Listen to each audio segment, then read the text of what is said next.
You a maid's daughter? He scoffed, his lips curling like I'd just told him a joke, designed for his amusement alone, his gaze sharp and dismissive. Sliced through me, stay in your lane. You'll never be one of us. The words dripping with a venomous blend of contempt and inherited superiority. Hung in the air, a cruel pronouncement. That night, the vast, echoing silence of the small room my mother and I shared was punctuated only by my quiet sobs. I cried myself to sleep, not because his words had inflicted a physical wound, or even because the sting of his derision was unbearable, but because a terrifying, insidious part of me, still so young and vulnerable, believed them. It was a truth I wrestled with in the dark, a bitter pill that tasted of inadequacy. But today, the tables have turned with a satisfying, almost poetic precision. Today he's the one standing on my doorstep, a shadow of his former arrogant self, his once impenetrable pride, shattered into a million pieces, his towering ego bruised and deflated. He stands before me, a stark embodiment of desperation, begging me to save him from the very ruin he once so blithely assumed would be my perpetual state. Let me take you back to the very beginning, to the genesis of this intricate tapestry of fate and determination. I was 13, teetering on the cusp of understanding the harsh realities of social strata.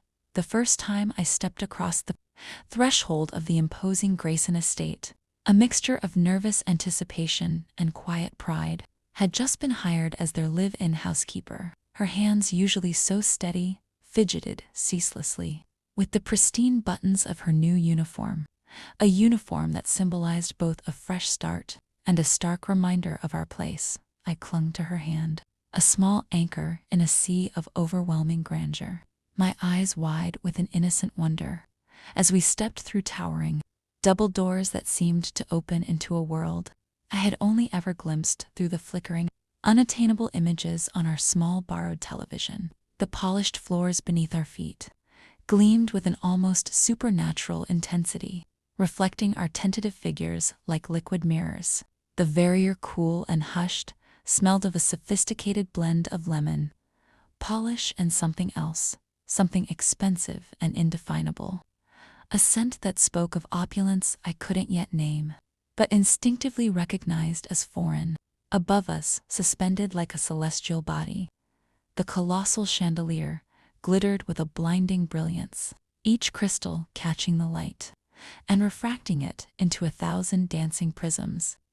A veritable galaxy of inherited wealth, suspended directly over our heads, glittering testament to a life utterly unlike our own. And then, amidst this shimmering tableau of privilege, I met him, Ethan Grayson, the only child of the estate, heir to a fortune, a boy whose very posture exuded an unquestioned sense of entitlement. He was wealth personified privately, schooled every inch of his confidence, sculpted and refined by a lifetime of unearned privilege. His eyes, the color of a winter sky, found me instantly, not with curiosity, but with an immediate, almost instinctive disdain, as if my mere presence was an affront, like I had tracked mud onto his perfect, unblemished marble floor. "Don't touch my stuff," he stated, his voice flat, devoid of any childish warmth. "You don't belong here." Then, with a chilling intensity that belied his age, he added, "Why are you even looking at me?" I didn't answer. The words lodged in my throat, but not of unspoken indignity. I simply lowered my gaze, a gesture of submission that felt both humiliating and necessary.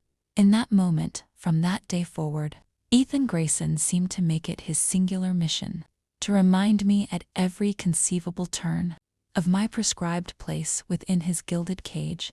If his friends visited, a flurry of private school uniforms, I was immediately dispatched to the vast and personal kitchen, vanished from their exclusive world. If I happened to walk down the same grand hallway, he would scoff openly, roll his eyes with an exaggerated air of exasperation, or worst of all, simply ignore me completely, treating me as if I were an inconvenient and visible speck of dust on his polished existence. But I watched him quietly, closely. I became an observer, an unacknowledged student of his world. I watched him navigate a life composed of meticulously planned tennis lessons, exclusive birthday parties, featuring live violinist serenading bored children, and summer holidays in places that sounded like exotic dreams. I watched him toss away, with an almost casual indifference, things I could only dream of possessing: a solid gold pen, a perfectly good pair of designer shoes, a watch he deemed to last season. And in those moments of casual discard, I didn't envy him, not truly. I studied him because I was hungry, not for his life, not for his unearned privilege, a path carved by my own hands and forged by my own will. I didn't harbor any fanciful notions of marrying rich or becoming someone's reluctant charity project. No, I yearned to build something tangible, something resilient, something that couldn't be taken from me by a whim, a market crash, or a cruel word. While Ethan partied his nights, a blur of teenage excess and frivolous pursuits, I studied my textbooks, worn and dog-eared, while he carelessly skipped classes, confident in the safety net of his family's wealth. I stayed up late, hunched over my books, sometimes by the flickering, unreliable light of a candle. When our power inevitably went out, while he lived with a future that was not only handed to him, but practically gift-wrapped, I knew with an unwavering certainty that I had to carve mine out painstakingly, with blistered hands and an unyielding resolve. At 16, amidst the monotonous rhythm of my daily duties and relentless studies, something subtly shifted one night. As I was quietly collecting laundry, from the upper floor the muffled sounds of shouting erupted from the grand study below. "You're reckless," Mr. Grayson's voice thundered, raw with fury, each syllable vibrating with a palpable disappointment. "You've never earned a damn thing in your life." There was a sudden, violent crash, the unmistakable sound of glass shattering, echoing sharply through the otherwise silent house. Then hurried heavy footsteps by, instinctively ducked behind the thick velvet curtains, my heart pounding a frantic rhythm against my ribs. As Ethan stormed out, his face a mottled red, his eyes wild and disoriented. Later that night, long after the house had fallen silent, I found him behind the ancient crumbling garden wall, a clandestine sanctuary hidden from the world. He sat, slumped, a half-empty bottle clutched loosely in one hand, his expensive suit wrinkled and askew, his usually immaculately styled hair a chaotic mess. When he finally looked up at me, his gaze was devoid of its usual cruelty, its customary mockery instead. There was only a profound confusion, a raw, aching emptiness that mirrored the broken glass from earlier. "You ever wish you were someone else?" he mumbled, his voice thick and slurred, the question hanging heavy in the cool night air. I didn't offer platitudes. I simply sat beside him on the damp ground, silent, a quiet, unexpected witness to his unraveling. He didn't mock me that night. He didn't scowl, he didn't try to assert his dominance. He just stared up at the vast, indifferent expanse of stars, as if they held answers to unspoken questions, answers we both knew in our own ways were forever beyond our reach. The very next morning, it was as if the vulnerability of the previous night had been meticulously erased. He acted as if nothing had happened, seamlessly slipping back into his old self, mocking me, taunting me with whispered insults, pretending I didn't exist, his emotional armor fully re-engaged. So I built my own armor brick by painstaking brick, and wore my silence not as a burden, but as a crown, a symbol of my unwavering resilience. I graduated high school at the very top of my class, a testament to countless hours of relentless effort and an unshakable belief in my own potential. My academic achievements earned me a full scholarship to a prestigious university, a golden ticket to a future I was actively forging. And the day I finally left for college, I stood in the grand, echoing hallway of the Grayson estate, directly under the same colossal chandelier I used to look up at with such wide-eyed. I looked up at it one last time, a small, knowing smile playing on my lips. Because now I wasn't just looking up at a symbol of someone else's wealth. I was reaching for a different kind of light. A light of my own making, radiating from a future I was building from the ground up. Years passed, each one a stepping stone on my journey. I meticulously built a name for myself, brick by brick. Not in the glamorous world of finance or law, but in tech of all things, a field that ironically thrived on innovation and disruption. Not inherited status, I designed complex, cutting-edge systems for elite companies. My work sought after and highly valued. I spoke at international conferences, my voice once silenced, now commanding attention and respect. I bought my mother a beautiful house, ensuring she would never again have to lift a mop or worry about putting food on the table. Her hands, once fidgeting with uniform buttons, were now free to simply rest. And then one seemingly ordinary day, my assistant, a common, efficient woman, walked into my impeccably designed office.